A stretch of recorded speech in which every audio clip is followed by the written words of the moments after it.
Thank you. I think I should stand here so I can see the slides. All right. Yeah, Cosmos. So we had a fundraiser, last year, and last EdCon we also talked about it a little bit, but I want to give a little recap of what it's about, and then talk a bit about current thinking and the progress as well. So let's. Do I just do this? Next slide. All right, sweet, thank you. So, you might have seen this before. Please raise your hand if you have seen it before, this slide. Okay, thank you. Oh, nice, this is great. So, when Bitcoin came about, in 2008, it solved a really big problem, which is how to have a public ledger without any centralized control, and yet have it be secure to function as a ledger for payments. But in reality, in fact, there's been research into similar algorithms since the 70s, funded by various organizations. And most of it was kind of like forgotten. So you might, so what we hear is that the BFT research landscape was kind of boring for a while until like after Bitcoin, and when people realized, wait, we can use this stuff for distributed ledgers and blockchains. That's amazing. Before, these algorithms were actually Byzantine fault-tolerant algorithms were developed for things like fault-tolerant control systems for like airplanes and missiles and so on. So it was actually funded by government agencies like DARPA. And what we're doing is bringing that back to the software world and actually implementing a BFT middleware so that it can be used for blockchains, for public blockchains and private blockchains and so on. So if you want to read a technical white paper that kind of catalyzed this project, Tendermint and Cosmos, I would read this one, the 1988 paper. It's a pretty deep read, but it's got all the components that enabled me to understand how to solve proof of stake in a different way. Yeah. So Tendermint is an open source consensus engine. It's on GitHub. The best property is that it's really fast and it's very secure. So, with proof of work, the security is only proportional to the amount of energy you expend, and because of that, you have to wait a long time for a transaction to finalize. But when you have a consensus algorithm based on public key cryptography and voting, essentially a two-phase commit algorithm, then you can have every block be final, and so you can get instant, relatively instant transaction finality. So the Cosmos Hub is built on Tendermint, and it's going to have 100 validators. Of course, you can have as many as you want. You can have 4. 4 is the minimum number of nodes. 4 validators of equal weight is the minimum number you need to be Byzantine fault tolerant, because if you only have 3 and 1 goes down, then the whole blockchain halts. And that 1/3 Byzantine fault tolerance is kind of like a natural limitation of trying to be safe in the presence of a network partition.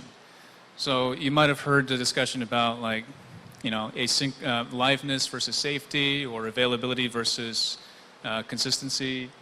I think I got those flipped.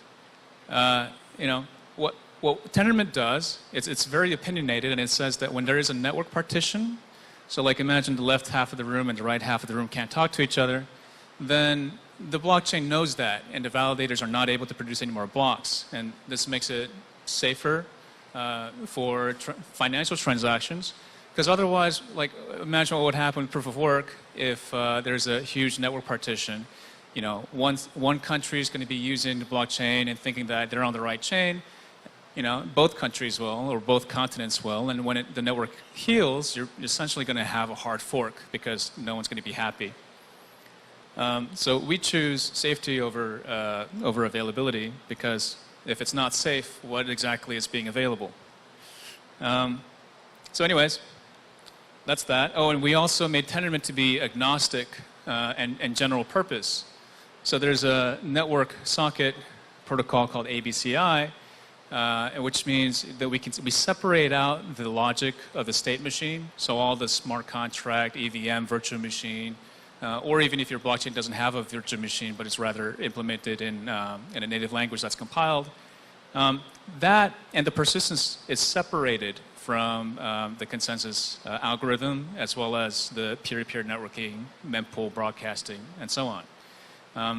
So that separation is really nice because what it means is even if you don't like Tendermint and you feel like another consensus algorithm is better, you can swap it out, right? So that's the idea.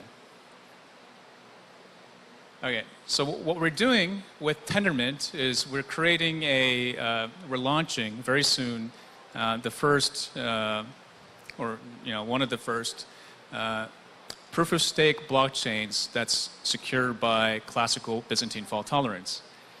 Not only that, so the Cosmos Hub is a blockchain, right, powered by Tendermint. And its job is to communicate with all the other blockchains in a secure way. So what I mean is, today, blockchains are not aware of each other because, in order to do so, you would need to get the light client proof, SPV proof, embedded, as a transaction on the other chain. But generally, this isn't done because proof of work makes it difficult, especially with having to roll back transactions. I remember back in 2013 when I was working on a crypto exchange, trying to implement an exchange in the face of blocks that might be reverted. It's really difficult. So if we can. If we have an abstraction that says there are no block reverts, there might be reorganizations or hard forks, but you don't have to worry about blocks being reverted all the time, then it makes things a lot more simple. Anyways, so what Cosmos does is it communicates with all the other blockchains using IBC. It's kind of like IPC, but it's inter-blockchain communication. Let's see if we have some slides to show. Okay. So, on that side over there is TCP/IP, right? And IBC is pretty similar, except it doesn't have, it's got different headers and so on. The mechanism, let's see if I have the slide here. Nope. The mechanism is pretty simple. So the idea is first you prove, let me first describe the light client SPV on Tendermint. To prove that the last block hash on Tendermint was some hash, all you need is that hash along with 2/3 or more of signatures from the validator set. And in general, you want all the validators to sign, but you don't need all the signatures because it's Byzantine fault tolerant. You only need 67% of the voting power.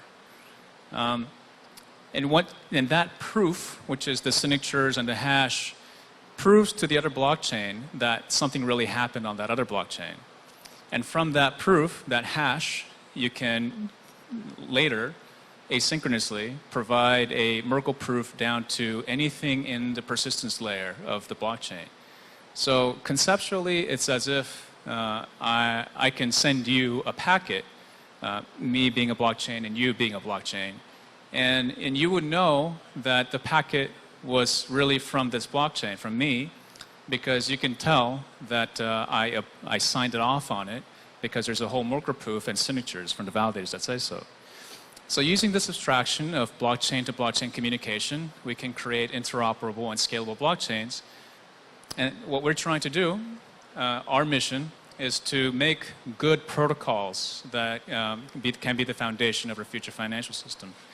So the IBC protocol that we're developing is also designed to be general purpose. You can use it for anything that you want. So, just as an example off the top of my head, you can use it to communicate like anything. So like one blockchain might say, hey, here's a resource over there. I want you to lock it because I might need it for like an hour later or something. So you can just send a message. Not send any token, but send a message to the blockchain saying, this is an asset controlled by this blockchain, so please lock it up for me like as collateral. So you can do all kinds of things. Of course, you can also send smart contract calls, right? So what Martin was talking about with asynchronous packets between processes, sending that packet can be done over IBC. All right, so that's one way to scale the ecosystem. It's by having many blockchains that's coordinated by a hub so that you can move tokens from one chain to the other. Now, I want to describe here how we're going to connect to the Ethereum mainnet, right? So the Cosmos Hub is a Tendermint powered blockchain. It's running proof of stake. And in it will be a module where we record signatures from witnesses that testify to the latest state of the blockchain on Ethereum.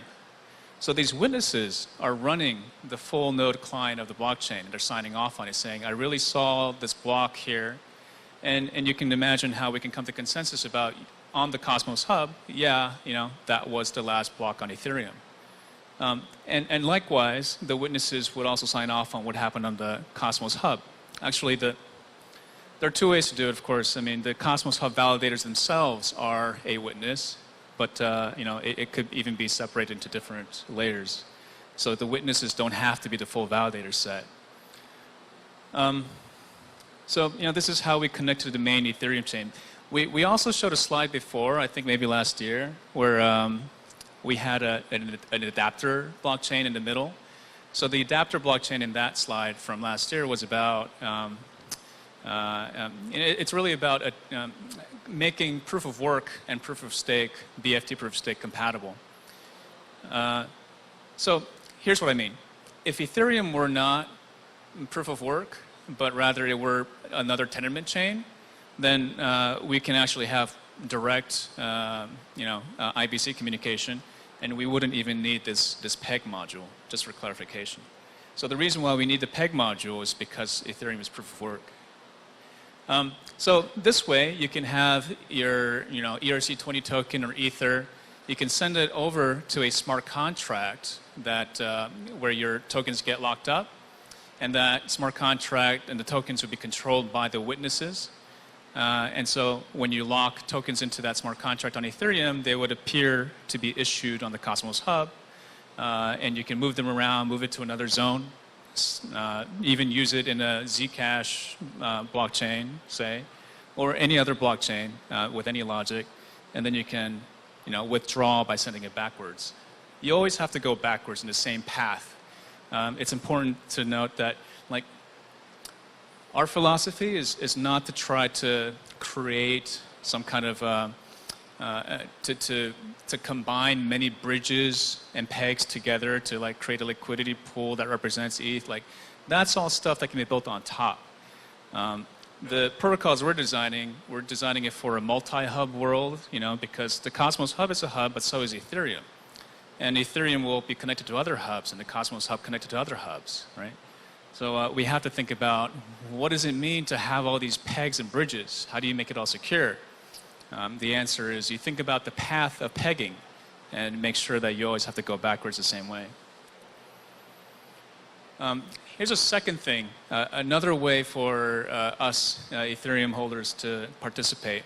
So besides bridging to the main Ethereum net, we will also propose a hard spoon event. So copying the Ethereum blockchain and all the contracts and state that's in Ethereum with a snapshot. It's basically a hard fork, except we're not trying to compete and say this is Ethereum.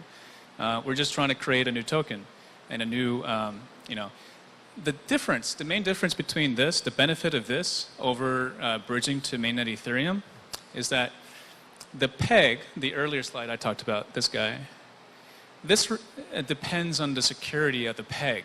And it's entirely possible that, say, for example, if the Cosmos Hub were to get, it is possible for it to even hard fork or fail, right? Because it's only Byzantine fault tolerant, not perfect. So if the bridge were to break, then who knows what's going to happen to the tokens that are stuck in that smart contract, right?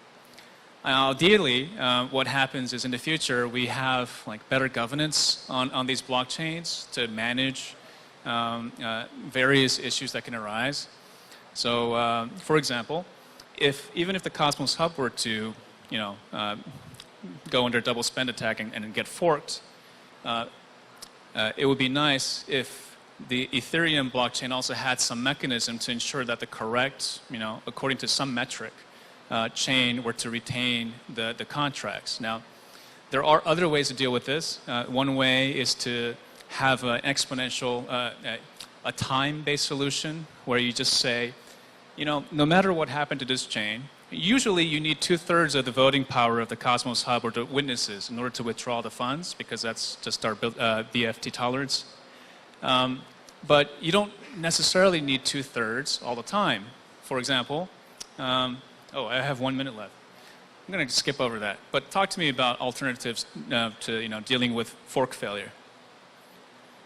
So the other thing we're going to do is we're going to copy the Ethereum distribution and provide tokens. We're calling them photons now. We're not sure what they're really going to be called in the future. The benefit is that it doesn't depend on the security of a peg, because the intent with this this token is that it's completely managed and controlled by the Cosmos Hub governance system. So you can think of the photon as being something that the hub decides through governance. There's like a proposal process with votes and vetoing. You can go to cosmos.network to learn more about it. And I also just want to, here's the status update. I've got 1 minute left. Check out the Cosmos SDK. It's like a fourth iteration of what we want it to be a really good blockchain framework. And we've arrived at a model that I think is really good and is probably going to be the final, it's our final version. And we'll be launching with it, and the Cosmos Hub is built on it. Object capabilities. So that means, for example, least authority. Only passing in things to handlers and methods that it needs to know, so that even if you were to try to import, like a third-party plugin that was buggy or malicious, it only has a limited amount of damage that it can do. All right. And also, it's very modular. It's got all the components, like the persistence layer and all that are very well separated to enable fast innovation.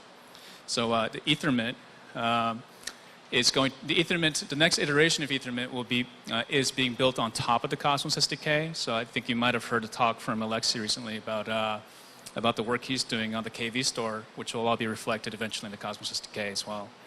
Go to the Riot channel, because we're just starting this new refactor up. And if you're interested in getting your smart contracts running on the Cosmos SDK and connected to the Cosmos ecosystem, this is where you want to track the progress of it. And here are some more links, so you can read more about Cosmos and Tendermint and what we're up to. Thank you very much. Awesome. Thanks, Jay. Okay. Thank you. You need this? Now the